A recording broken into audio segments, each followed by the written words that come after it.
Morning ఒక question వేసాను, రాఖీ పండుగ మనం ఎందుకు చేసుకుంటామని. డైలీ క్వశ్చన్లో నేను షూట్ చేశాను. ఓకే, మీ క్వశ్చన్, మీ ఆన్సర్స్ మీరు ఇచ్చి ఉండొచ్చు, కమెంట్ చేసి ఉండొచ్చు. But let us explore why, ఎందుకు రాఖీ పండుగ చేసుకుంటాం. రాఖీ అంటే జస్ట్ ఏదో ఒక ట్యాగ్ కట్టేయడం కాదు, ఒక దారం కాదు అది. It's a promise. ఒక అన్న కానీ, ఒక తమ్ముడు కానీ వాళ్ళ చెల్లికో అక్కకో చేసే ఒక ప్రామిస్. అక్క నేనున్నా నీకోసం, నీకు ఏ ప్రాబ్లం వచ్చినా నేనున్నా, చెల్లి నేనున్నా నీకోసం, ఎవ్వరు లేకపోయినా నీకు ఏ ప్రాబ్లం వచ్చినా, ఏ ట్రబుల్ వచ్చినా కూడా నేనున్నా అని ఒక ప్రామిస్ అది.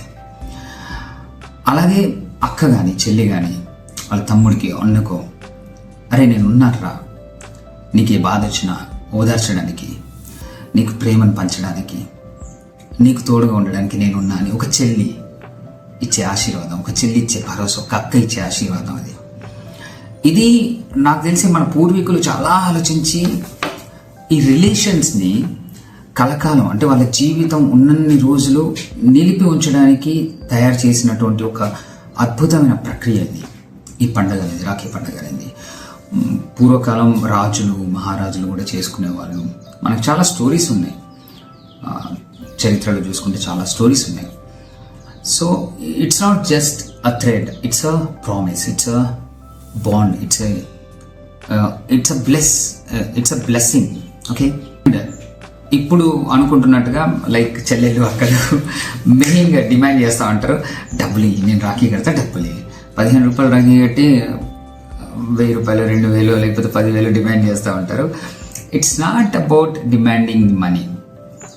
అక్కడ కూడా ఒక చిలిపితనం, ఒక హక్కు అన్న మీద, తమ్ముడి మీద కనిపిస్తూ ఉంటుంది. అది కూడా ఒక బాండ్కి ప్రత్యక్షంగానో పరోక్షంగానో ఒక నిదర్శనంగా ఉంటుంది. బట్ డిమాండ్ చేయకండి. అన్నయ్య, తమ్ముడు ప్రేమగా ఏది ఇస్తారు తీసుకోండి, వాళ్ళ లైఫ్ లాంగ్ మీకు నిలబడతారు. ఈ రాఖీ లాగానే మన కలలు, మన లక్ష్యాలు, మన గోల్స్, మన లైఫ్లో మనం అనుకున్న గోల్స్ కూడా ఇలాంటివే. ఆ లక్ష్యాలకి, ఆ కళలకి కూడా ఒక రాఖీ కట్టి ఒక ప్రామిస్ చేయండి. ఈ లక్ష్యాన్ని, ఈ కళని, అంటే మీ కళల్ని, మీ లక్ష్యాలని, మీ గోల్స్ని, జీవితంలో మీరు సాధించాలనుకున్న ప్రతిదాన్ని సాధిస్తానని ఒక ప్రామిస్ చేసుకొని, మీకు మీరే ప్రామిస్ చేసుకొని దాన్ని నిలపడానికి ప్రయత్నించండి. స్టూడెంట్స్, ఎస్పెషల్లీ స్టూడెంట్స్ గురించి చెప్తున్నాను. ఓకే, అదెలా అంటే మీ కళలకి, మీ లక్ష్యాలకి రాఖీ కట్టడం ఎలా అంటే క్లారిటీ ద్వారా. ఎలాంటి విద్యని అభ్యసించాలి, ఎలాంటి కెరియర్ పాత్ని చూజ్ చేసుకోవాలి, సరైన దారి, సరైన కెరియర్, సరైన విద్య ఎంచుకోవడం ద్వారా మీరు మీ కళలకి, మీ లక్ష్యాలకి, మీ గోల్స్కి, మీ లైఫ్కి ఒక రాఖీ